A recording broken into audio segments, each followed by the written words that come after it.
തിരുവാതിര നക്ഷത്രക്കാർ വ്യത്യസ്ത ശരീരികളായിരിക്കും.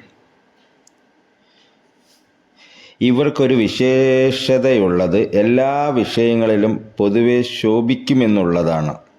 ചെയ്യുന്ന പ്രവൃത്തി ഏതു തന്നെ ആയാലും അവയുടെ ഗുരുലഘത്വത്തെപ്പറ്റി കണക്കാക്കാതെ ഏതും ഉത്തരവാദിത്വത്തെ കൂടെ ചെയ്യും. പല വിഷയങ്ങളിലും ശരിയായ വിജ്ഞാനം ഇവർ സമ്പാദിക്കും. എന്നാൽ അതിന് അനുസരണമായ പ്രസക്തിയോ പ്രതാപമോ അഭിവൃദ്ധിയോ ഇവരിൽ കാണുന്നില്ല. അന്യന്മാരുമായുള്ള ബന്ധുത്വം, സൗഹൃദം എന്നീ ബന്ധങ്ങളെല്ലാം ഇവർ അസാമാന്യമായ ആത്മാർത്ഥതയുള്ളവരായിരിക്കുമെന്നുള്ളതിനാൽ ഇവരോട് ഇടപെടുക എന്നുള്ളത് ഹൃദ്യവും സന്തോഷകരവുമായിരിക്കുകയുള്ളൂ. പക്ഷേ നിസ്സാര കാരണം മതി ഇവർ ക്ഷതപ്പെടാൻ. സരസ്വത പോലെ തന്നെ വിരസതയും ഇവരിൽ നിന്നും പൊട്ടിപ്പുറപ്പെട്ടെന്ന് വരും. എന്നാൽ ഒരു ഗുണം കൂടി ഇവർക്കുണ്ട്. പരിസ്ഥിതി മാറിയെന്ന് വരട്ടെ, കോപമെല്ലാം മറന്ന് സൗഹൃദഹസ്തം നീട്ടിയെന്നും വരും. ഇത് കാരണം ഇവർ സംഘജീവിതത്തിൽ പ്രശസ്തമാരായിത്തീരുന്നു. പലരും കൂടുന്ന സദസ്സിൽ ഇവർ എല്ലാവരെയും രസിപ്പിക്കുന്നതിനും എല്ലാവർക്കും സഹായം ചെയ്യുന്നതിനും ബിരുദന്മാരാണ്. സഹകരണ ബുദ്ധി ഇവരിൽ പരിപുഷ്ടമായി കാണാറുണ്ട്. ഫലിതം പറയുന്നതിനും വേണ്ടി വന്നാൽ അല്പമെല്ലാം പ്രയോഗിക്കുന്നതിനും ഇവർക്ക് താല്പര്യം ഒന്ന് വേറെ തന്നെയാണ്. ഇവർ ഏകാന്തതയെ ഇഷ്ടപ്പെടുന്നവരല്ല. തിരുവാതിര നാളുകാർ സ്ഥിരമായ ഏതെങ്കിലും ഒന്നിനെ മാത്രം മുറുകെ പിടിച്ചുകൊണ്ട് ജീവിതയാത്ര ചെയ്യുന്നവരല്ല. തൊഴിൽപരമായ പല മാറ്റങ്ങളും ഇവർക്കുണ്ടാകാം. പല വിഷയങ്ങളിലും ശരിയായ വിജ്ഞാനം ഇവർക്കുണ്ടായിരിക്കുകയും ചെയ്യും. ഇവരുടെ വിജ്ഞാന സമ്പാദമെല്ലാം ഏതാണ്ട് കുടത്തിലെ വിളക്ക് പോലെ കരുതുന്നതായിരിക്കും ശരി. എന്തുകൊണ്ടെന്നാൽ ഇവർ സമ്പാദിക്കുന്ന പൊതുവിജ്ഞാനത്തിനനുസരിച്ചുള്ള പ്രസക്തിയോ ഉത്കർഷമോ ഇവർക്ക് ഉണ്ടാകുന്നില്ല എന്നതാണ് വാസ്തവം. അന്യന്മാരുടെ മുമ്പിൽ തലകുനിച്ച് ബഹുമാനാദരവുകൾ പ്രകാശിക്കുവാൻ ഇവർക്ക് വളരെ പ്രയാസമായിരിക്കും. ഒരു പക്ഷേ ഇതായിരിക്കാം ഇവരുടെ പുരോഗതിക്ക് പ്രധാനമായ പ്രതിബന്ധമായി തീരുന്നത്. അഭിമാനം, ആത്മബലം ഇവയെക്കുറിച്ചുള്ള ബോധം ഇവരെ പല വൈതരണികളിലും ചാടിച്ചെന്ന് വരാം.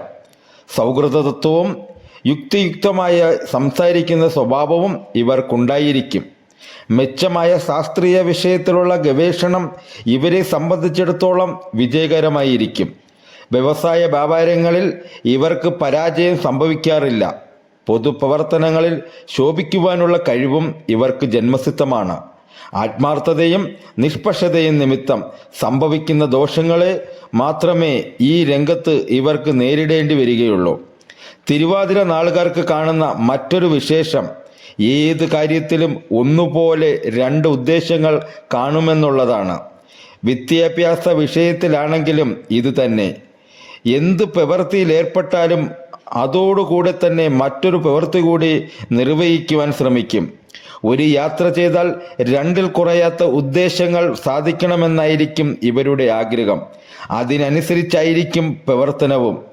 സൗഹൃദരോട് സ്നേഹപൂർവ്വം ഇടപെടുകയും അങ്ങനെയുള്ളവർക്ക് കലവറ കൂടാതെ സഹായം എത്തിക്കുകയും ചെയ്യുന്നവരായിരിക്കും ഇവർ. തിരുവാതിര നാളുകാരിൽ ഭൂരിപക്ഷം പേരും പൊതുവെ ഗർഭിഷ്ഠന്മാരും ഉപകാരസ്മരണയില്ലാത്തവരുമായിട്ടാണ് കാണപ്പെടുന്നത്. പക്ഷേ സാത്വികന്മാരാണെന്ന് നടിക്കുവാനും ഇവർ മടിക്കില്ല. സ്വഭാവസ്ഥിരത കുറയും. അതുകൊണ്ട് ചില പലചരന്മാരാണെന്നുള്ള പേര് സമ്പാദിക്കുകയും ചെയ്യും. പ്രായേണ ഇവരിലധികം പേരും സഞ്ചാരശീലന്മാരായിരിക്കും. സ്വന്തം കുടുംബത്തെ ഉപേക്ഷിച്ച് അന്യസ്ഥലത്ത് താമസിക്കുന്നതിലാണ് ഇവർക്കിഷ്ടമുള്ളത്. പക്ഷേ സഞ്ചാരവും വിദേശ വാസവുമാണ് ഇവർക്ക് ഗുണകരമായി കാണുന്നത്. ഏതാണ്ട് 31 മുതൽ 42 വയസ്സിനകമാണ് ഇവരുടെ സുവർണകാലം ആരംഭിക്കുന്നത്. അഥവാ 32 മുമ്പ് അഭിവൃദ്ധി ഉണ്ടായാൽ തന്നെയും പ്രസ്തുത കാലഘട്ടത്തിന് ശേഷമേ അവയ്ക്ക് സ്ഥിരീകരണം ഉണ്ടായിരിക്കുകയുള്ളൂ. വിവാഹ ജീവിതം തന്നെ അധികവും താമസിച്ചാണ് കണ്ടുവരാറുള്ളത്. മുൻകൂട്ടി വിവാഹം നടന്നാൽ തന്നെയും അഭിപ്രായ വൈരുദ്ധ്യം കൊണ്ടോ മറ്റു കാരണവശാലോ വേർപെട്ട് താമസിക്കുവാനിടയാകും.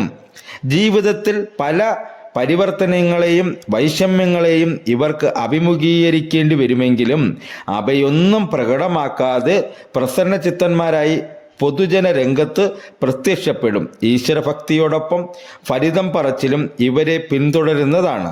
തിരുവാതിര നാളുകാർ പ്രത്യേകം ഭയപ്പെടേണ്ട ചില രോഗങ്ങളുണ്ട്. വാതരോഗം, ഘൃദ്രോഗം, ദന്തരോഗം ഇവയെല്ലാമാണത്. വിവാഹ ജീവിതത്തിൽ തിരുവാതിര നാളുകാർ പ്രായേണ വിജയികളായിരിക്കും. സാമ്പത്തികമോ വിദ്യാപരമോ സൗന്ദര്യപരമോ ആയ എന്തെങ്കിലും ഒരു വൈശിഷ്ട്യം അഭിമാനകരമാം വിധം ഈ നാളുകാരുടെ വിവാഹത്തിലുണ്ടാകുമെന്നതാണ്. ഭോഗസുഖം വേണ്ടത്ര സിദ്ധിക്കുകയും ചെയ്യും.